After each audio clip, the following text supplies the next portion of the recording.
What was it like for you growing up in Harlem? Oh man, life growing up in Harlem is like as soon as you born, like before they snap that biblical cord, you gotta be on your toes because it's a fast-paced environment where people always looking to find a way to get a dollar or beat you out a dollar or find if you slip so they could take the dollar. Yeah. So growing up, you gotta have all eyes, even your third eye, open, because if you get caught slipping in Harlem, it is basically over for you, because that's the town, that's the birth of hustlers, where people always trying to find a way to swindle you out of something or get something from you without you having really knowing or without them having to pay for it. So it's a real fast-paced life, and plus you always want to keep up. So that's what you end up doing. You end up becoming a hustler, finding out different things or finding your trade in the hustle game to keep you up afloat. Because like the men are growing up fast, and so are the women. So we grew up having to have something or be about something just in order to have some type of relationship with a female, because which is also good because it made you a worker. It made your drive much more stronger, because you knew that this girl wasn't gonna be with you or have any thought about you if you wasn't about something. So that made a lot of, well, I know it made me smart enough to get on my job to be about something so I could have someone too. Like a lot of people got jobs in Harlem, you know what I'm saying? That was part of the drive too. Some people ran to work, you know what I'm saying, and worked 82 hours a week just so they could take their goods to the movies and be in big cars and things like that also. But like for myself, like I went to Catholic school. Like I'm gonna keep it 100. You know what I'm saying? I went to Catholic school. I always was like, you know, I'm from the project, so I stayed in the streets, but I also was trying to educate myself too, because my brother, he like came to the streets. He was always hustling like that. So, and he's much older than me. Like right now, he's 50 right now. You know what I'm saying? So he's much older than me. So I had a lot of guidance growing up. You know what I'm saying? As far as what to do in the streets, how to keep yourself under the radar by staying in school and presenting yourself as something that you're not. As far as basically becoming a chameleon. You know what I mean? It look like you're doing one thing, but you're actually doing a total another. You know what I mean? So with the grace of his help, that kept me, you know, for a while running back and forth without under the radar. I actually went to college. You know what I'm saying? Well done. That's big. I went to Virginia State University, but I also went to the School of Hard Knocks. You know what I'm saying? That's called living in the streets, making moves like that. What led to that situation? When you was in jail, how did you get treated by your fellow prisoners? Because we know, well, a lot of us have friends who've been in jail. We know it's a different world. It's just like survival in there. And how did you maintain your spirit for all that time while she was locked up?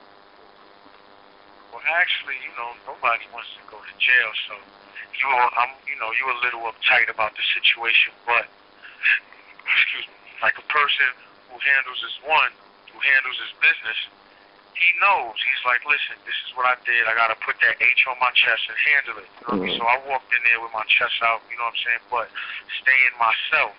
That's how you really get to survive through jail. Like, once you stay yourself, a lot of dudes won't try you as much.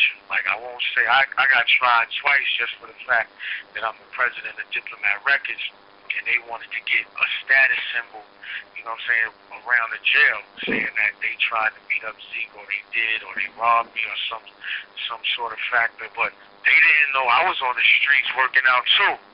So when I came in, I had my size. I popped off, slapped their head off, stomped them out 2 times, like 2 different people, 2 different occasions. People started to realize, but I wasn't. After that situation happened, I stayed as my modest self. I wasn't walking around now like, yeah, I beat everybody up. I'm that dude. If you mess with Dipset, you die. I just kept to myself. You know what I mean? So people respected the fact that I was a man. You know what I'm saying? And then after that, it was basically smooth sailing. Okay. But a lot of people will try you if you're phony. Yeah, you know what I mean? Yeah. Now, during your time in jail, or maybe I think just before Dipset went over to The Rock, now from your point of view, as we now seen with the whole situation there, what started the tension? Because initially the Old Boy tune was like a worldwide smash. I think Camron went platinum. So what was the cause of the tension?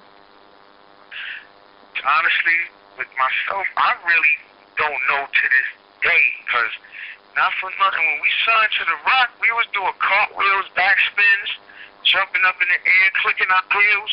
You know, we on The Rock, and at this time, anybody on The Rock was gonna go platinum or have some type of fame and have a whole different fan base, because they was at their peak. You know, anything Rocafella did or showed or anything, they were successful. So we was happy. But when we wanted Jay Z on the song, we asked Jay Z like about 2 months before the album was supposed to be handed in, turned in, and everything. So 2 months passed, and they had to push the album back because he still ain't get on it. And we was calling profusely like, yo, what's really good? Why are you not getting on there? So it was, I think it was actually tension, and I think he was envious of the fact that we came in on our own 2 feet. We didn't need like Jay Z to blow, because if you notice, it was like every time a single came out, Jay Z was on it, kind of like catapulting his new artist up to the top. We was at a meeting saying we don't need that right now. If we come out with Old Boy and we come out with Hey Ma and we blow and do that, well, imagine when we do the song with you. We established ourselves as a group artist, and then now when you come, we're going to rise to a limit that no one has really went on the Rocafella except for maybe Jay Z. You know what I mean? But I guess he got bullheaded and didn't like the situation. It just sort of crumbled down like that. I mean, what is the thing for them to look out for when they're trying to get signed to a deal or when they're dealing with fellow rappers? I mean, is there any advice you can give them? My advice is, before you go in and just go face first, jump 2 feet in, and you realize there's no more floor and you don't have no parachute. You always got to learn everything about what's going on. As far as if you sign to your label, you just don't let the marketing people be the marketing people. Don't let the producers just run around and produce. Don't let your publicists just do all the publicists. Like you always got to sit down and talk and watch what they doing and just study what's going on, because now this way you understand who they are and what they're capable of. So this way you know how to come at them in certain angles to help them out. Because not for nothing, these people are just marketers and all that. I mean, their salary may rise, but it doesn't rise as much as yours. And someday these people come in with problems too. Like they might have argued with their boyfriend or they lost their boyfriend, so it'd be days that they just might be at the desk. Like, you know, a lot of people that work behind that computer sometimes just be playing solitaire. You know what I'm saying? Or talking on the phone or doing something like that. But if you in their face every day, or if you go to the office every day, see what's going on, check out what's good and what's not, then they got to stay on their toes, and that's what keeps you on yours. You won't lose a lot of work if you know what I'm saying, if you just let them do what they do. Just got to stay in tune with everything you're doing. Just don't be the artist, be the businessman also. And I think you also sell drinks. I mean, do you feel now as a artist you need to also be a businessman, because it seems like not a lot of money is coming in from the music end? Do you feel it's important to expand into other business ventures? I mean, of course, I always feel as if you're never supposed to put all your eggs in one basket anyway. That's just my form of thought. And when you get, what happens is, if you never was interested in venturing off, once you become successful, there's a lot of other people who can make you a lot more money. And they sit down with you. These is like rich Pakistani dudes, rich Jews, other rich black guys, other rich white guys, Spanish. The whole culture, there's a whole lot of people out there who's making money or have ideas that'll make billions if they stay strong to it. So once you hear that, your mind is like, shit. If I can make if I can make $1 million over here doing rap, and I can make $200 million over here, why wouldn't I want to do that? And like Puffy's and the Rocafellas, when they did Rockaware, they grossed their first year $18 million, and it took them about basically 10 years to get close to that, go to that number in music. Because people don't understand this. This game is designed. You have to work like it's a job also.